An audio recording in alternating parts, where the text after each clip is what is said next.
Olá, meus irmãos, bom dia. Mais uma vez nos encontramos de maneira virtual, continuamos ainda na maneira virtual. Eu quero saudá-los a todos na paz do nosso Senhor Jesus Cristo, esteja sempre convosco, meus irmãos. Estamos aqui para dar continuidade ao nosso estudo da nossa revista. Hoje estaremos vendo a lição número 11, que vai falar sobre o desafio do mundo pós-moderno. Há muito desafio na nossa frente. Então vamos falar sobre o relativismo, o pragmatismo, sincretismo, hedonismo, e depois vamos entrar no texto da Palavra de Deus, da exortação que Paulo nos traz, que está lá em Romanos 12, 1 e 2. Esse é o texto básico da nossa revista. Fala-se assim: rogo-vos, pois, irmãos, pelas misericórdias de Deus, que apresenteis o vosso corpo para sacrifício vivo, santo e agradável a Deus, que é o vosso culto racional. E não vos conformeis com este século, mas transformai-vos pela renovação da vossa mente, para que experimenteis qual seja a boa, agradável e perfeita vontade de Deus. Então, Paulo aqui, nesse trecho, ele dá as instruções aos romanos, mas também para nós também, né? Principalmente agora, né? Sobre a conduta que deve ser observada em diversas circunstâncias. As circunstâncias são os problemas que advêm à nossa volta. Então ele vai nos chamar a atenção para muitos detalhes daí. Mas antes de iniciarmos, vamos orar. Nosso Deus e nosso Pai, nós te louvamos e te agradecemos pelo dia que tu nos concede, ó Pai. Obrigado por esta manhã, obrigado pela liberdade de te cultuar a ti, de buscar a ti, Pai. Obrigado por esse privilégio que tu nos concede de podermos abrir a tua palavra e lê-la livremente, Senhor Deus. E nesta hora, Pai, pedimos a tua bênção para esse texto lido, para a explanação da tua palavra, Senhor, que o teu Santo Espírito venha intermediar para que haja entendimento nos nossos corações. Obrigado, meu Pai, em nome de Jesus. Amém. Então nós estamos aí, né, nas dificuldades da nossa vida, no dia a dia que nós enfrentamos, não só fora, na nossa luta diária, mas principalmente espirituais. Então Paulo vai falar, vai nos exortar e vai nos mostrar a maneira em que nós devemos enfrentar essas dificuldades. Porque vivemos dias bem difíceis. Já visto essa pandemia que está acontecendo, o que está ocorrendo também no nosso governo.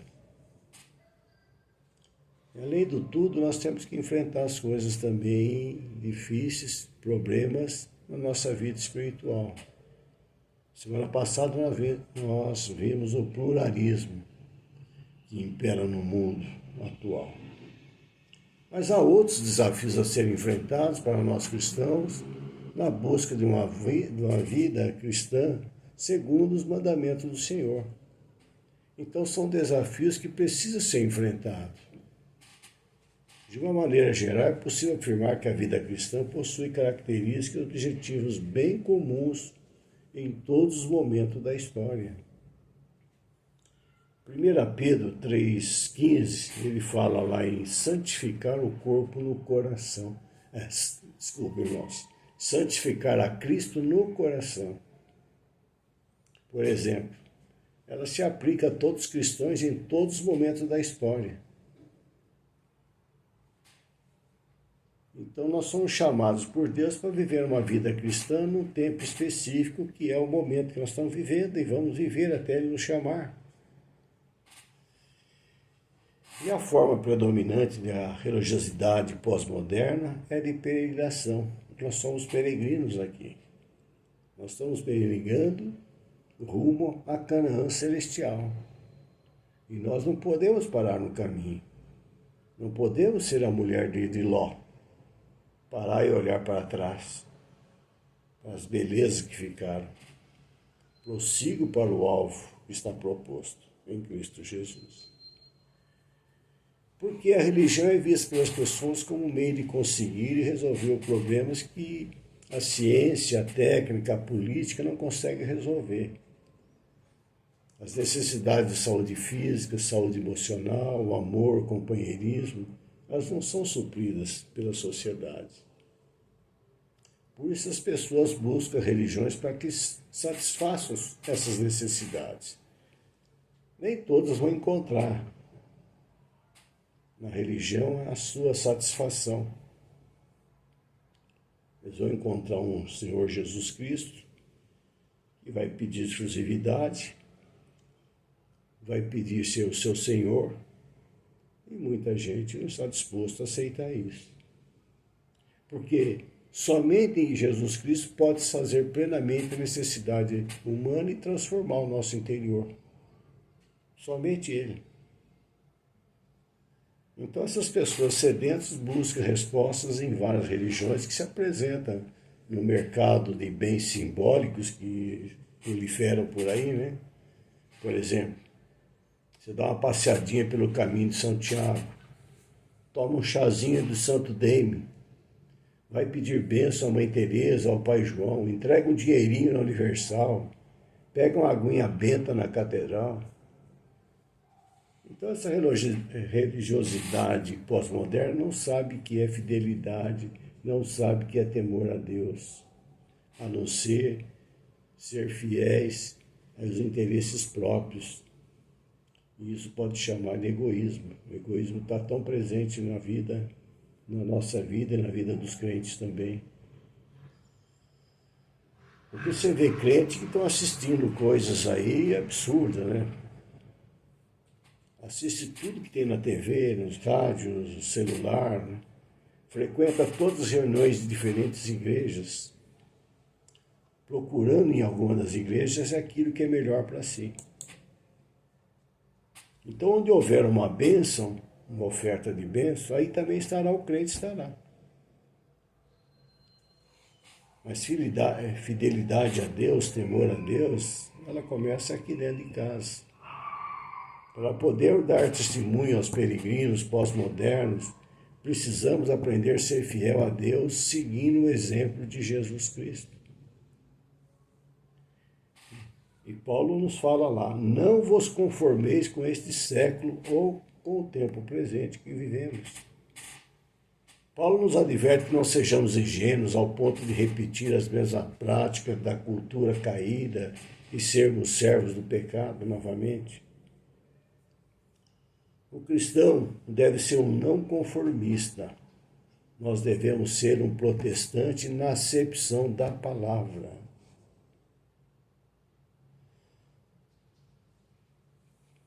Por que nós temos que ser? Porque os problemas estão aparecendo no dia a dia e a gente não está percebendo. Por exemplo, o relativismo está tão presente na vida cristã. Em suma, é uma visão de todas as crenças, costumes e éticas que são relativas ao indivíduo dentro do seu contexto social.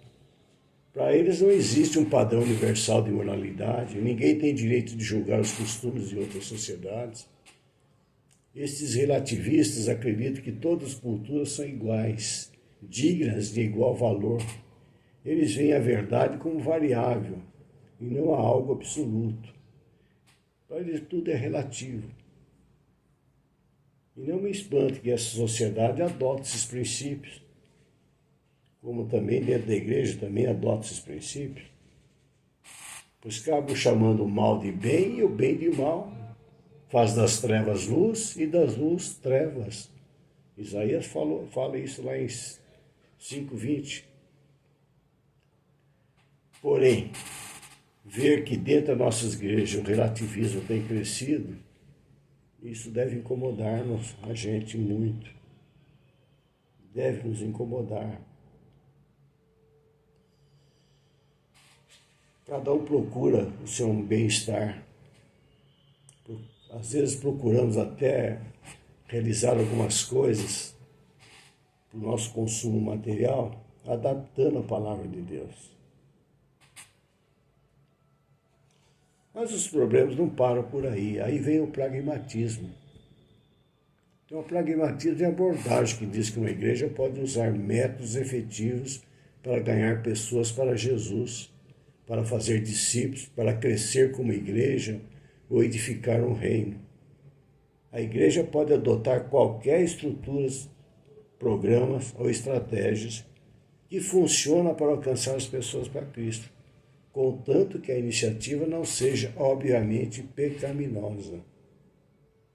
Para o pragmatismo, o homem é um ser prático, que tende a buscar sempre soluções para os seus dilemas. Essas soluções vêm da prática e não da teoria. O pragmatismo busca sempre o que é útil e benéfico para si e para a sociedade.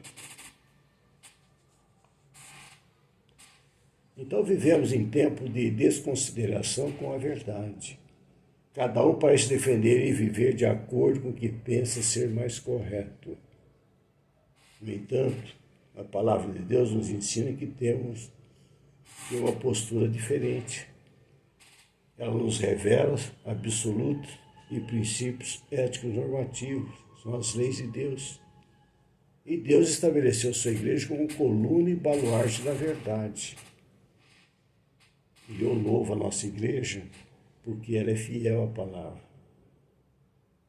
Foi, é e deverá continuar sendo fiel à palavra. E isso significa uma característica fundamental da Igreja de Cristo, é o seu apego à verdade e à sua programação. E a outra coisa, é comum a gente ouvir dizer que o Brasil é um país caracterizado pelo sincretismo religioso. Esse processo teria sido originado pela confluência de povos que constituíram o Brasil, como os europeus, africanos, indígenas e os demais grupos que vieram após a colonização. Então há uma diversidade muito grande de religiões em todo o mundo e no Brasil não é diferente. Em São José também não é diferente. Mesmo o cristianismo, religião predominante no Brasil, possui vários tipos de correntes e movimentos teológicos. E essa variedade de religiões influencia a cultura dos brasileiros, suas crenças, manifestações, festividades e modos de compreender a vida. É importante conhecer mais sobre o que é sincretismo brasileiro, religioso, e como ele está presente em nossas vidas e na cultura do Brasil. Como é que se originou esse sincretismo no Brasil? O que significa ser sincrético?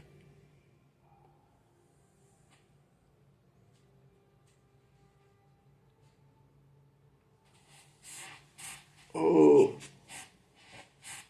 sincretismo, de acordo com Aurélio, define o vocabulário como fusão de elementos culturais diferentes ou até antagônicos em um só elemento, continuando perceptível alguns sinais originais.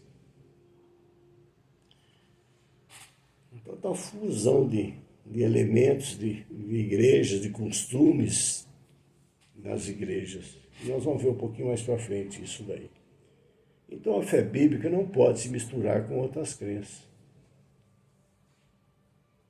A igreja brasileira tem sido influenciada tanto pelo secularismo como pelo misticismo.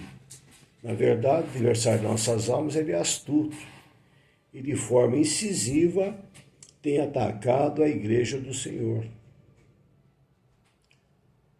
E para nossa tristeza, o comportamento de algumas igrejas chamadas evangélicas cada vez mais tem se aproximado dos rituais espíritas. Em algumas denominações chamadas como templos evangélicos, é comum encontrar inúmeras aberrações teológicas.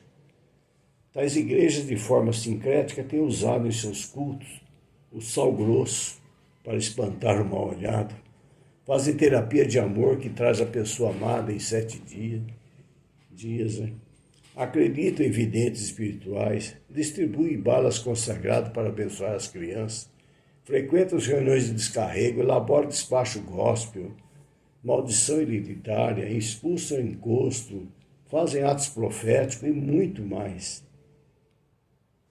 Infelizmente, a teologia de alguns desses evangélicos está tão miscigenada que um desavisado qualquer, ao entrar em um dos seus cultos, ele vai pensar que entrou num centro de macumba, num centro de um terreiro. E o comportamento doutrinário de algumas igrejas evangélicas se deve em parte do famigerado sincretismo religioso, e nos deve entender que mais do que nunca precisamos resgatar os valores da reforma protestante, retornando à Bíblia como única regra de fé e prática.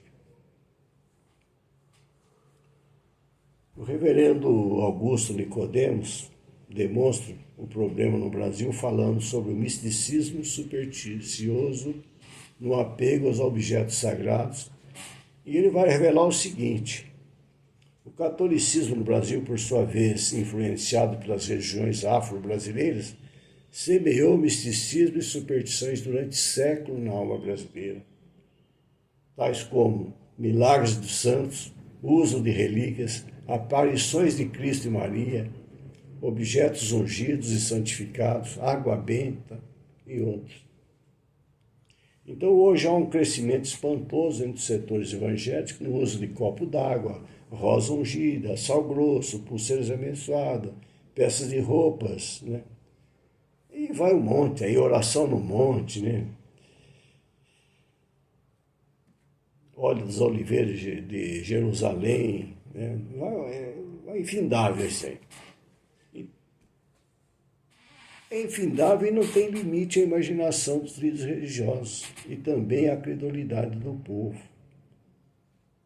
Se há essa crescente demanda por essas falsas religiões, é porque há gente para isso. E no Brasil é impressionante como há uma fusão entre centros espíritas, cultos afros, igrejas pentecostais, neopentecostais e católicas carismáticas. São parecidos, que seus cultos têm os mesmos elementos. Todos a música, a dança do espírito, momento de revelação e o falar em mistérios, isso sem falar das correntes e campanhas que servem para a obtenção em favor de Deus.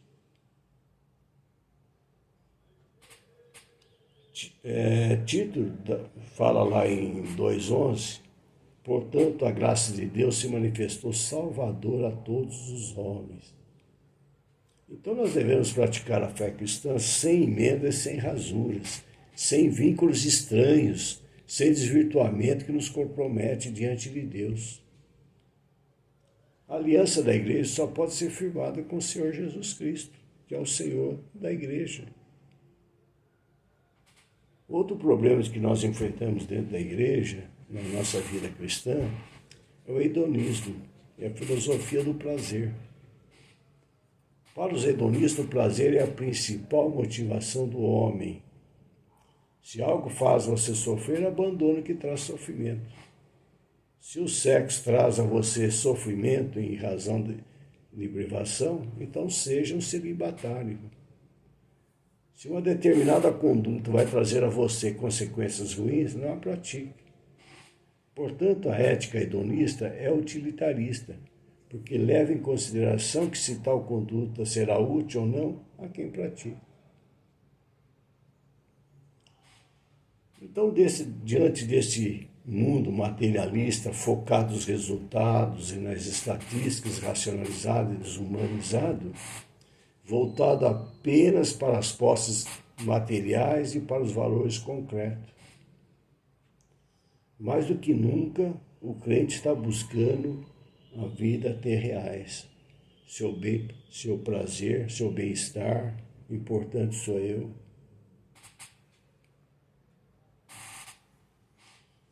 Esquece da gente, é bom a gente sempre lembrar da experiência vivida por Jó, né? Após perder os seus bens, sua família, sua própria existência, ele descansou aos seus pés no Senhor, fundamento da sua vida. Ele descansou por quê? Porque Deus não nos livra do sofrimento, mas Ele está conosco, na dor, no sofrimento. Ele não te abandona, Ele está contigo. Se nós mantivermos a nossa fé inabalável, na certeza absoluta que nós seremos mais do que vencedores em Cristo Jesus. Paulo fala mais lá no texto que nós lemos, que é a vontade de Deus. Essa é uma coisa que a gente está bem presente no nosso meio, dentro da nossa igreja. Todos dizem que querem entender a boa, agradável e perfeita vontade de Deus. Todos desejam que a vontade de Deus se manifeste boa, perfeita e agradável em sua vida. Isso é algo comum a todos. E muita gente que não entende qual é a vontade de Deus. Porque frequentemente achamos que a vida não está sendo boa, agradável, muito longe de ser perfeita.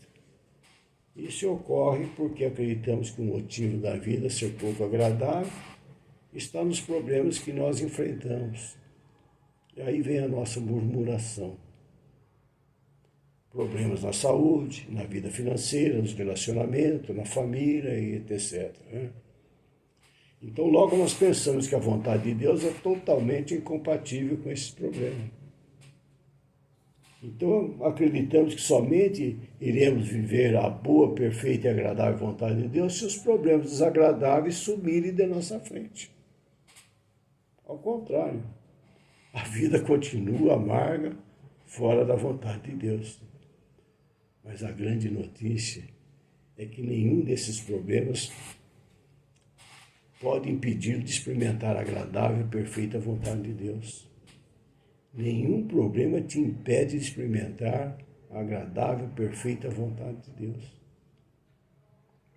Isso porque uma vida entregue e derramada ao altar de Deus, que faz com que sua vontade se revele boa, perfeita e agradável em nós. Então, as circunstâncias favoráveis necessariamente não nos levam à vontade de Deus, mas sim uma vida entregue e derramada no altar de Deus, que nos leva de fato a experimentar a sua boa, perfeita e agradável vontade. A minha entrega a Deus é que produz em mim algo bom, perfeito e agradável, que não é condicionado às circunstâncias contrárias. Então a questão não está no mundo externo, ela está dentro de nós.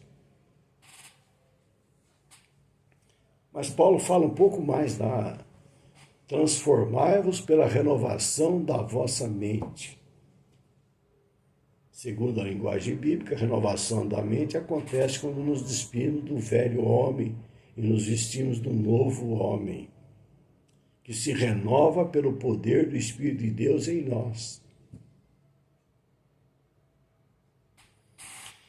Então essa nova criatura que nasce da água e do Espírito tem a mente nova, sua mente é renovada pela palavra para a semelhança da mente de Cristo e traduzida pelo Espírito Santo de Deus na nossa vida.